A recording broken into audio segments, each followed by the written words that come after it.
The Center for Audit Quality presents Profession in Focus. Hello, and welcome to this edition of Profession in Focus. I'm Cindy Fernelli, and I'm pleased to have joining us today Barry Melancon, the President and CEO of the AICPA, and also a CAQ board member. So Barry, thanks for joining us today. I'm very interested in getting your perspectives on what 2016 might hold for us. But first, I wanted to ask you, what do you think the state of audit quality is today? First off, it's great being with you, Cindy. In the CAQ focus, as well as sort of every corner of the profession, is focused on quality. And I would say I have no doubt that in every corner of the profession, from firm leads, CEOs, line partners, staff, the commitment to quality in the profession has never been what it is today. And I think 5 years from now we'll say the same thing. I think that the profession absolutely is committed to the quality objectives. We live in a complicated world. We have complicated businesses, complicated business transactions, global in many instances. And so the notion of quality and auditing is a daunting challenge in today's world. Add to that very significant regulation and expectations, and people have to be very, very committed to doing the right thing, to doing it extraordinarily well, and doing it even better tomorrow. And I think that's really where the profession is today. Willing to look at feedback that says you can do some things better, but also absolutely committed to its mission and quality from that standpoint. So as I talk to CEOs, as I talk to line partners, and I do that a lot, I don't think there's ever been as much of a commitment as there is today. And I think that's a testament to what people view their role is from an auditing perspective.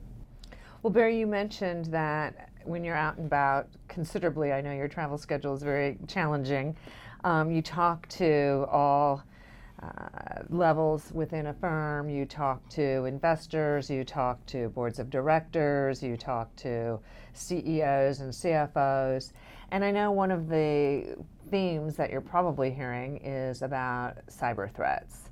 And that's certainly an area that I think the CPA profession is looking at more and more. Give us your thoughts and maybe even your predictions as to what 2016 might look like in the cyberspace. Well, I think cyber is on the front of everybody's sort of list of risk, right? Everybody knows that there's the challenges there, and they're very, very complicated. First off, I think there are things that are happening government-wise, legislative, organizations of government setting standards of best practices and the like. I think that, for instance, the Congress will address and pass some legislation that says that there ought to be a better capability of sharing information between government entities and private sector in order to address known threats and evolving threats from that standpoint. But I think that the essence of your question is, what about it from a profession standpoint? So I think if we just put ourselves in the shoes of a CEO or a board member of, let's say, a public company, and I'll cascade it down to small ones real quick too. What I know if I'm sitting in that role is that it is inevitable that I'm going to have some problem. Hopefully not a big one, but some problem. And I also have obligations to third parties, to customers, to shareholders, to regulators, to government laws, that I do the right things. I cannot prevent a problem in this area. No one can. But what I can do is implement strategies and accountabilities to do the right thing, to implement the best practices and to implement them well. And I think there is a public expectation ultimately that is evolving, that it's not just I say I do those things, but I'm able to communicate that through, I believe, assurance is going to be where it goes, to third parties so that I can say as a board member or company lead, look, I did the right things, we applied the best standards, the best thinking, and we had great people doing it internally, and we got some type of assurance that said we were doing it right. Not assurance that I don't have a problem, but assurance that I did all the right things. And I really think that that's where it's going to go. Now, that's also going to cascade down to private businesses. It's not just those that have shareholder groups that need to talk to Wall Street. Because as a company, what I need to look at is my enterprise risk, not just my accounting risk. And my enterprise risk is all those subcontractors that interact with me. The third parties. The third party. And so I am not going to have the capability, even if I'm the largest company, to go out and send my IT teams out into every vendor that I deal with that interacts from a technology perspective with me and say, yeah, they're doing the right thing. So they're going to expect some form of assurance coming up from those companies. I think it's a huge opportunity for the profession. And I'm not saying opportunity as in opportunity to build this business line, but opportunity for the profession to apply its skills in an area of expectation of the public and of regulators that we as society and all businesses do more. Yeah, it's not even an expectation, right? It's what we can do. It's our skill set. Yeah, it really is. So that'll be interesting to see as that unfolds in 2016. So another thing, though, that I think we'll have to follow, whether it's cybersecurity, but also we hear a lot about data analytics or big data and how that can help in the audit. I'd like to get your thoughts about that, particularly the aspect of how do we make the auditing and accounting profession attractive to young people whose skill sets we need but might not think of being a CPA as his or her first career choice? A lot in that question. First off, you and I have been in several meetings where we've been with, let's say, the CEOs of the largest 8 firms or maybe other groups.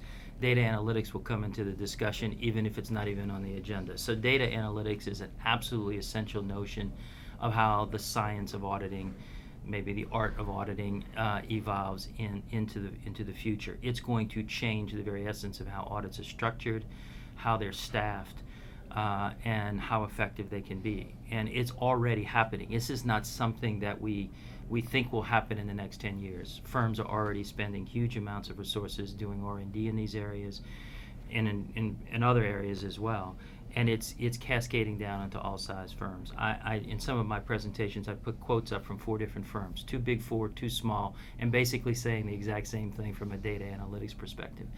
So it is a critical element, it's a critical skill set that we need to help pull through the education system for future accountants.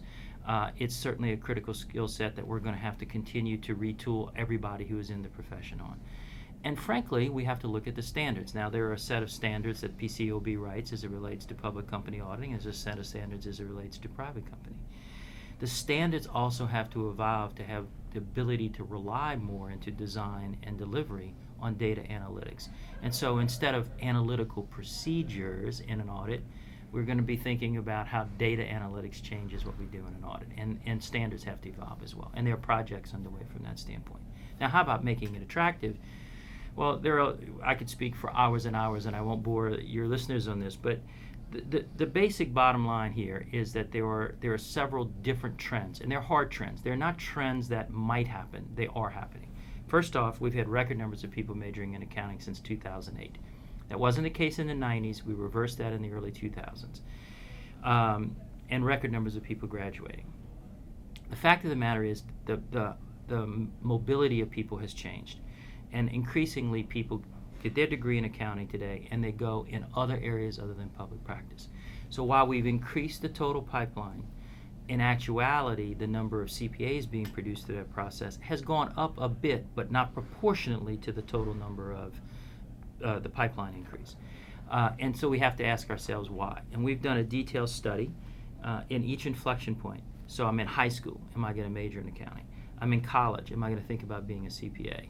And I'm hired. Do I actually become a CPA? And we are learning what really is the key influences. Everybody has an opinion about what those is, or what those are, I should say.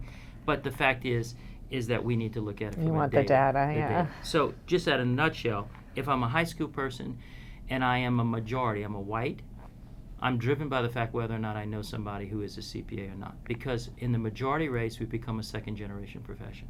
In the underrepresented minority races, we are in fact still a first-generation profession predominantly. There's different attributes in those two buckets. Which make the profession attractive. Right. When I'm in college, do I find a CPA supportive culture? Do I have teachers that talk about it? Do I see the visibility of firms recruiting on the campus?